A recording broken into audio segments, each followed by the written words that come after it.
এজন্য মাঝখানে এই সময়টা আল্লাহর হুকুম মানতে হবে আর রসুলের আদর্শকে বাস্তবায়ন করতে হবে।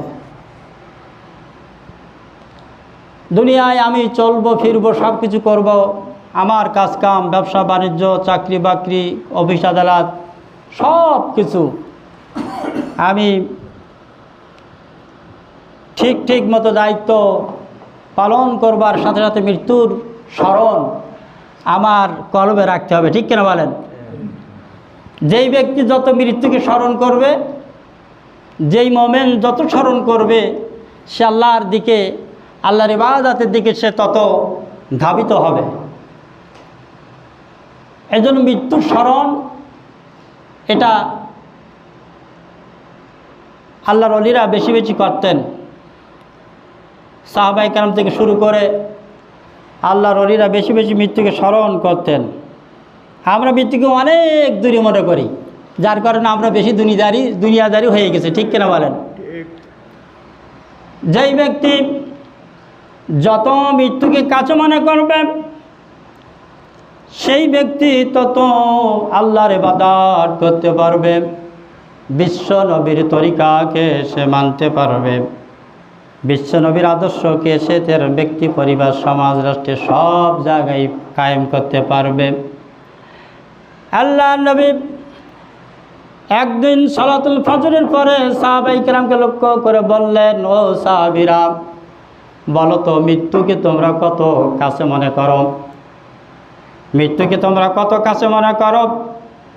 সাহাবায়ে কেরাম বললেন, রাসূলুল্লাহ, আজকের এই ফজরের জামাতে এসেছি, আগামীকাল আসতে পারবো কিনা আমরা কেউ বলতে পারবো না। আল্লাহ নবী বললেন, আহারে, মৃত্যু অত দূরে মনে করলে হবে না। তুমি নামাজ জানতে, নামাজ পরিসমাপ্ত করার জন্য ডান দিকে সালাম ফেরাইছো, এই সালাম তুমি বাম দিকে ফেরানোর আগেই মালাকুল মউত আসতে পারে, মৃত্যু হতে পারে, বিশ্বাস করতে হবে। আল্লাহু আকবার! এত কাছে মৃত্যু। আর আজকে আমরা দুনিয়ার চিন্তায়, দুনিয়ার মোহ অন্বেষণে আমরা মৃত্যু চিন্তা আমাদের কলিজায় খুব একটা নাই। এই মৃত্যু থেকে কোনো মানুষ কি রেহাই পাবে বলেন? কেউ রেহাই পাইবে না। আল্লাহর সবচেয়ে প্রিয় মানুষ নবী রাসূলগণ, তানারা পর্যন্ত মৃত্যুর হাত থেকে রেহাই পান নাই। আর আপনি সাধারণ মুমিন, তো সাধারণ মুমিনের কথা বলার আর কোনো যুক্তি থাকে না, কোনো বিষয় না, বলার কোনো অপেক্ষা রাখে না। এজন্য সেই মৃত্যুর জন্য আমাদের প্রস্তুতি নিতে হবে, অ্যালার্ট থাকতে হবে। কখন না জানি মৃত্যু আমার এসে ধরবে, আমি সেদিন আর কি করতে পারবো না, 2 রাকাত নামাজ পড়ে যে তওবা করে ফিরে আসবো, আল্লাহর কাছে মাপ চাইবো, এই সুযোগ আল্লাহ দিবেন না। আল্লাহ পাক কোরআনের ভিতর বলছেন, ক্বাল ইন্নাল মাউতাল্লাযী তাফিরুনা মিনহু ফা ইন্নাহু মুলাকীকুম, ইলা আখির আয়াত। আল্লাহ পাক বলেন, হে নবী, দুনিয়াবাসীদেরকে তুমি জানায়ে দাও, তোমরা যে মৃত্যু থেকে পলায়ন করতেছো, এই মৃত্যু তোমাদেরকে ধরেই ফেলবে। মৃত্যুকে সকলেই বরণ করে নিতে হবে, মৃত্যুর পেয়ালা সকলকেই পান করতে হবে। কেউ মৃত্যু থেকে পলায়ন করতে পারবে না। যেখানেই যাব না কেন, মৃত্যু তোমাকে সেখানেই ধরে ফেলবে। একজন শায়ের এই আয়াতের ব্যাখ্যা এভাবে বলতেছেন, মরণ থেকে পালাও তুমি, মরণ তোমায় লইবে ঘিরি, যদু সুদূর আকাশ পানে লোকাও সে তাই লাগাইয়া সিঁড়ি। এ মহারোগের ঔষধ নাই, নাই তো সে চিকিৎসক জগতে, খুঁজিয়া কাতর হইলে কি হবে, পারিবে না তাহার ফেরাতে। মৃত্যু আসবেই, সাবধান হয়ে যাও আল্লাহর বান্দারা। সেদিন আর কোনো আমল তোমার করার সুযোগ থাকবে না, তওবা করার সুযোগ থাকবে না। জীবনের সবচেয়ে প্রয়োজনীয় কথাটা আপনার বিবির সাথে, ছেলেমেয়ের সাথে বলার সুযোগ হয়তো হবে না। এজন্য মৃত্যু আসার আগেই জীবনের দিকে খেয়াল করতে হবে যে আমি কি আমল করলাম, আমি কি নেক কাজ করলাম, আমি কি পরকালের সেই পাদেহ সংগ্রহ করলাম, একটু ভেবে দেখি, একটু ভেবে দেখতে হবে বাপজিরা ভাইরা। হযরত সুলাইমান আলাইহিস সালাম তিনি সারা পৃথিবীর শাসন করেছেন, ঠিক কিনা বলেন?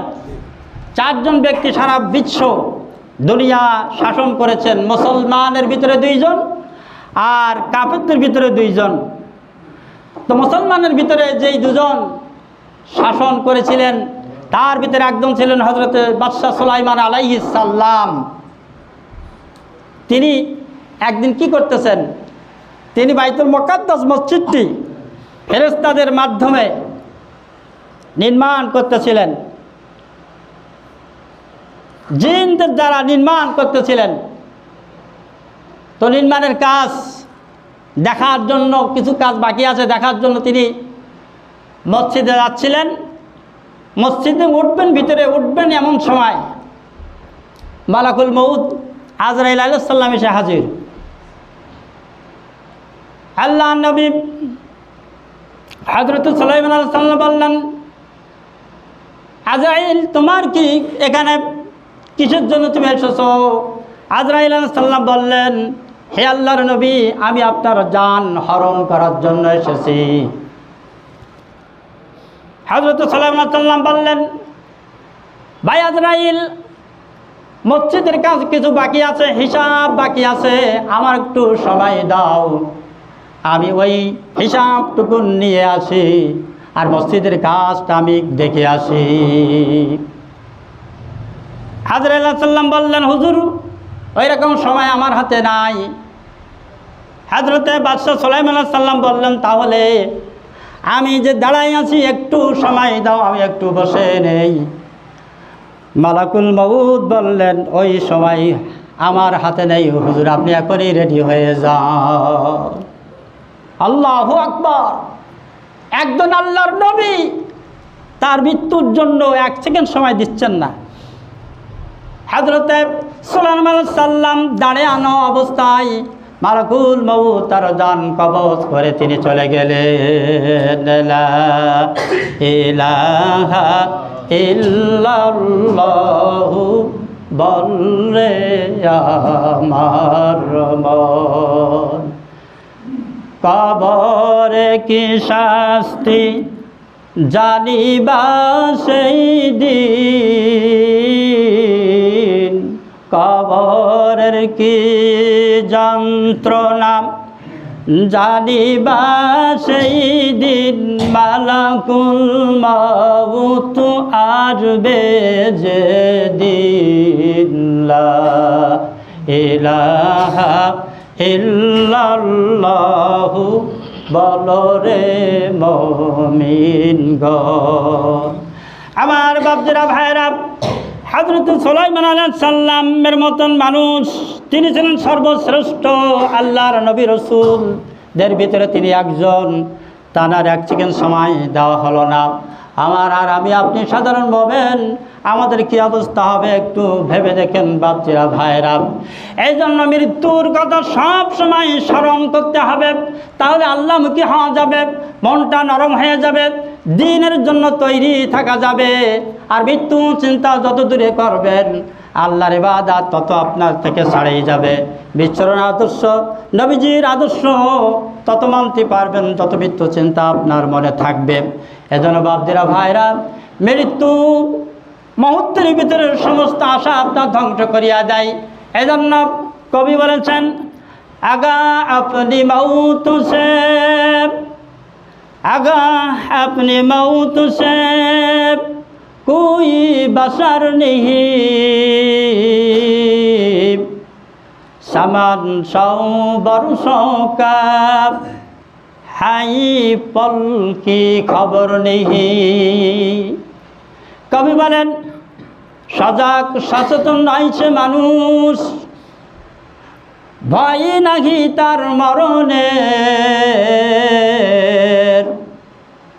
মুহূর্তের খবর নাহি স্বপ্ন রঙিন শত বরসের। ঠিক কিনা বলেন? মুহূর্তের ভিতরে মৃত্যু যখন আসবে আপনার শত বৎসরের চিন্তা ভাবনা আশা আকাঙ্ক্ষা সব ধূলিসাৎ হয়ে যাবে। এজন্য বাপজিরা ভাইয়েরা, সেই মৃত্যুর জন্য অ্যালার্ট থাকতে হবে, প্রস্তুতি নিয়ে থাকতে হবে।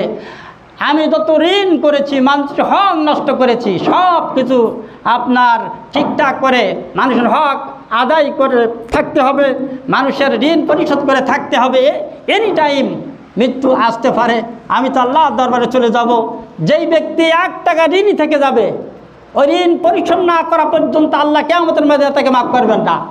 আল্লাহ বলবেন, যাও যার হক নষ্ট করেছো, যার হক তুমি বান্দার হক নষ্ট করেছ, সেই মানুষটিকে তুমি খুঁজে খুঁজে বের করো। সে যদি তোমার মাফ করে দেয়, আমি আল্লাহ তাআলা তোমাকে মাফ করে দিব। একজন মৃত্যুর চিন্তা সব সময় আপনার মাথায় থাকবে বাপজিরা ভাইরা। আল্লাহ রাসূল সাল্লাল্লাহু আলাইহি ওয়াসাল্লাম একদিন বললেন আহলে বাইতদেরকে ডেকে তিনি বললেন, হে আহলে বাইত কারা? হযরত ফাতেমা, হযরত হাসান হুসাইন, হযরত আলী, এনারা হইলেন আহলে বাইত। এদেরকে ডেকে বললেন, নবীজি বললেন, এই মুহূর্তে আল্লাহ তাআলা কোরআনের আয়াত নাজিল করে আমাকে বলতে বলেছেন, হে আহলে বাইত, কিয়ামতের ময়দানে আল্লাহ রাব্বুল আলামিন, আমি নবী মুহাম্মদ, সকলে বলুন সাল্লাল্লাহু আলাইহি সাল্লাম, আমার সাথে আল্লাহ তাআলা কি ব্যবহার করবেন আমার জানা নাই। আর আমিও জানি না যে কিয়ামতের ময়দানে আল্লাহ তাআলা তোমাদের সাথে কি ব্যবহার করবে। এর জন্য প্রত্যেকের আমল ঠিক করতে হবে, আমল ভালো করতে হবে, তাহলেই সে কবরের আযাব থেকে বাঁচবে।